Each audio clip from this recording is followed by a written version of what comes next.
Hi friends, ಎಲ್ಲರೂ ಹೇಗಿದ್ದೀರಾ? ನನ್ನ ಹೆಸರು ಗೀತಾ. ನನ್ನ ಚಾನೆಲ್ಗೆ ಸ್ವಾಗತ. ಬನ್ನಿ ತಡ ಮಾಡ್ದೇನೆ ಹೋಳಿಗೆ ಮಾಡಲ್ವಾ?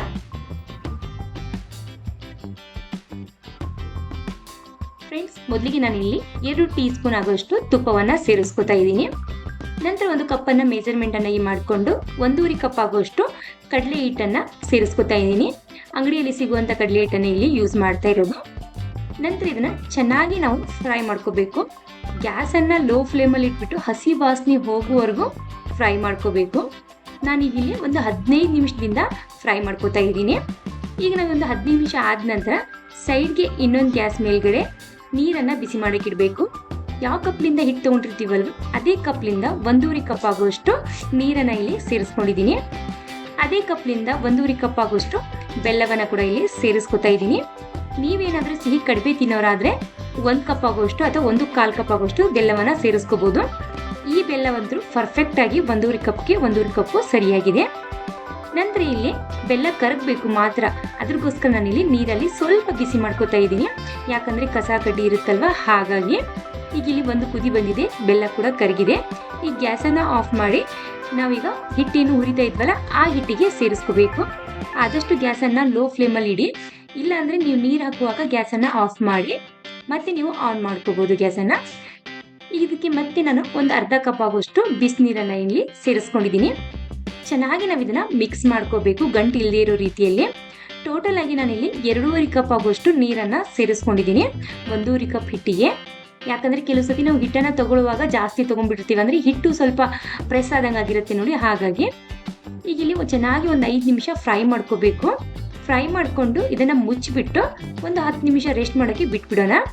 ಈಗ ಇಲ್ಲಿ ಪೂರ್ತಿ ತಣ್ಣಗಾಗಿದೆ, ನಿಮಗೆ ತೋರಿಸ್ತಾ ಇದ್ದೀನಿ. ಫ್ರೆಂಡ್ಸ್, ಕಡಲೆಬೇಳೆದು ಹೋಳಿಗೆ ಅಥವಾ ಕಡಲೆ ಹಿಟ್ಟಿನ ಹೋಳಿಗೆ ಎರಡೂ ರುಚಿ ಒಂದೇ ಇದೆಯಾ, ಹೇಗಿದೆ ಅಂತ ಪ್ರತಿಯೊಂದು ಡೀಟೇಲ್ ಆಗಿ ರಿಯಲಿಯಾಗಿ ಹೇಳ್ತೀನಿ. ಸೊ ವಿಡಿಯೋನ ಸ್ಕಿಪ್ ಮಾಡ್ದೇನೆ ಪೂರ್ತಿ ನೋಡಿ. ಈಗ ಇಲ್ಲಿ ನೋಡ್ತಾ ಇರ್ಬೋದು ಕಡಲೆ ಹಿಟ್ಟಿನ ಹೂರ್ಣ ರೆಡಿಯಾಗಿದೆ. ಈಗ ಇಲ್ಲಿ ನಾನು ಮೊದಲೇನೆ ಮೈದಾ ಹಿಟ್ಟಿಗೆ ಸ್ವಲ್ಪ ಎಣ್ಣೆ ಮತ್ತು ಅರಿಶಿನವನ್ನು ಸೇರಿಸಿ ಕಲಸಿಟ್ಕೊಂಡಿದ್ದೆ. ಈಗ ಹಿಟ್ಟನ್ನು ನಾನು ತೋರಿಸಿಲ್ಲ, ಸೊ ನಿಮ್ಗೇನಾದರೂ ಇಂಟ್ರೆಸ್ಟ್ ಇದ್ದರೆ ಕೆಳಗಡೆ ಇದ್ರ ರೆಸಿಪಿ ಕೊಟ್ಟಿರ್ತೀನಿ. ಹಿಟ್ಟನ್ನು ಯಾವ ರೀತಿ ನಾವು ನಾದ್ಕೋಬೇಕು ಅಥವಾ ಕಲಿಸ್ಬೇಕು ಅಂತ ಅದನ್ನು ವಿಡಿಯೋ ನೋಡಿ. ಈಗ ಇಲ್ಲಿ ಚೆನ್ನಾಗಿ ಸ್ಪ್ರೆಡ್ ಮಾಡ್ಕೊಳ್ಳಿ ಈ ರೀತಿ ಹಿಟ್ಟು. ನಂತರ ಮಾಡಿಟ್ಟಿರುವಂಥ ಹೂರಣವನ್ನು ಇದಕ್ಕೆ ಸೇರಿಸ್ಕೋಬೇಕು. ಈ ರೀತಿ ಸೇರಿಸ್ಕೊಂಡ್ಬಿಟ್ಟು ಹಿಟ್ಟನ್ನು ನಾವು ಎರಡು ಕಡೆಯಿಂದ ಅಂದರೆ ಎಲ್ಲ ಕಡೆಯಿಂದ ರೌಂಡಾಗಿ ತಗೊಂಡು ಈ ರೀತಿ ಪ್ರೆಸ್ ಮಾಡ್ಕೋಬೇಕು. ಹೂರ್ಣ ಮಾತ್ರ ಕೈಯಲ್ಲಿ ಪರ್ಫೆಕ್ಟಾಗಿ ಬಂದಿತ್ತು. ಸೊ ಗಟ್ಟಿಯಾಗಿರಬೇಕು ಯಾವಾಗಲೂ ಹೂರ್ಣ. ಹಿಟ್ಟು ಹಿಂಗುತ್ತೆ ನೋಡಿ, ಆ ಹಿಟ್ಟು ಮೃದುವಾಗಿರಬೇಕು, ಅಂದರೆ ಹೋಳಿಗೆ ಸಖತ್ತಾಗಿ ಬರುತ್ತೆ. ಯಾವುದೇ ಹೋಳಿಗೆ ಮಾಡಲಿ, ಕಡಲೆಬೇಳೆ, ತೊಗರಿಬೇಳೆ, ಯಾವ ಹೋಳಿಗೆ ಮಾಡಿದ್ರು ಹಿಟ್ಟು ಯಾವಾಗಲೂ ಮೃದುವಾಗಿರಬೇಕು, ಹೂರ್ಣ ಮಾತ್ರ ಗಟ್ಟಿಯಾಗಿರಬೇಕು. ಇದು ಮಾತ್ರ ನೆನಪಿಟ್ಕೋಬೇಕು ಹೋಳಿಗೆ ಮಾಡುವಾಗ. ಈಗ ಇಲ್ಲಿ ನಿಮ್ಗೆ ಎಷ್ಟು ತಿಳಿವಾಗಿ ಬೇಕಲ್ಲ ಅಷ್ಟು ತಿಳಿವಾಗಿ ನೀವು ಲಟ್ಟಿಸ್ಕೋಬೋದು. ಈ ರೀತಿ ನಾನು ಬಟರ್ ಪೇಪರ್ ಮೇಲೆ ಇಲ್ಲಿ ಲಟ್ಟಿಸ್ತಾ ಇದ್ದೀನಿ. ನೀವು ಬೇಕಂದರೆ ಬಾಳೆ ಎಲೆಯಲ್ಲಿ ಕೂಡ ಕೈಲಿಂದ ಕೂಡ ಈ ರೀತಿ ಸ್ಪ್ರೆಡ್ ಮಾಡ್ತಾ ಹೋದರೆ ಚೆನ್ನಾಗಿದ್ದು ಸ್ಪ್ರೆಡ್ ಆಗುತ್ತೆ. ಫ್ರೆಂಡ್ಸ್, ನೀವೇನಾದರೂ ಫಸ್ಟ್ ಟೈಮ್ ನಮ್ಮ ವಿಡಿಯೋನ ನೋಡ್ತಾ ಇದ್ದರೆ ಪ್ಲೀಸ್ ನಮ್ಮ ಚಾನಲ್ಗೆ ಸಪೋರ್ಟ್ ಮಾಡಿ, ಹಾಗೆ ನಮ್ಮ ಚಾನಲ್ನ ಸಬ್ಸ್ಕ್ರೈಬ್ ಮಾಡ್ಕೊಳ್ಳೋದನ್ನು ಮರಿಬೇಡಿ. ಫ್ರೆಂಡ್ಸ್, ಇನ್ನೇನು ನಾಗರ ಪಂಚಮಿ ಹಬ್ಬ, ವರಮಹಾಲಕ್ಷ್ಮಿ ಹಬ್ಬ ಬಂತು. ಸೊ ನಾಗರ ಪಂಚಮಿಗೆ ಬೇಕಾಗಿರುವಂಥ 5 ಸಾಂಪ್ರದಾಯಿಕವಾಗಿರುವಂಥ ಉಂಡೆ ರೆಸಿಪಿ ಕೂಡ ಮಾಡಿ ತೋರಿಸಿದ್ದೀನಿ ಮೊದಲು ಕೂಡ. ಮತ್ತೊಂದು ಸತಿ ನಿಮಗೆ ಮಾಡಿ ತೋರಿಸ್ತೀನಿ. ಈಗ ಇಲ್ಲಿ ತುಪ್ಪ ಅಥವಾ ಎಣ್ಣೆಯನ್ನು ಸ್ಪ್ರೆಡ್ ಮಾಡಿಕೊಂಡು ಚೆನ್ನಾಗಿ ಇದನ್ನು ಬೇಯಿಸ್ಕೋಬೇಕು.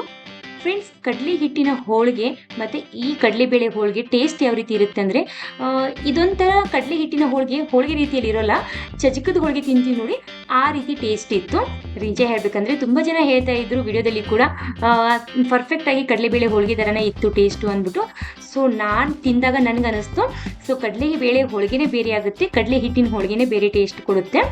ಇದು ಒಂಥರ ಚಜಕದ ಹೋಳಿಗೆ ರೀತಿಯಲ್ಲಿ ಇತ್ತು. ಫ್ರೆಂಡ್ಸ್, ಕಡಲೆಬೇಳೆ ಹೋಳಿಗೆ ಬೇಕಪ್ಪ ಅಂದರೆ ಕಡಲೆಬೇಳೆ ಹಾಕಿ ಮಾಡಿ, ಟೇಸ್ಟ್ ಸೂಪರ್ ಆಗಿರುತ್ತೆ.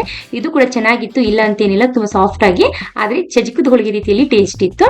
ಸೊ ಈ ವಿಡಿಯೋ ಇಷ್ಟ ಆದರೆ ಪ್ಲೀಸ್ ಲೈಕ್ ಮಾಡಿ, ಹಾಗೆ ಈ ವಿಡಿಯೋ ನೋಡೋದಕ್ಕೆ ಥ್ಯಾಂಕ್ ಯು.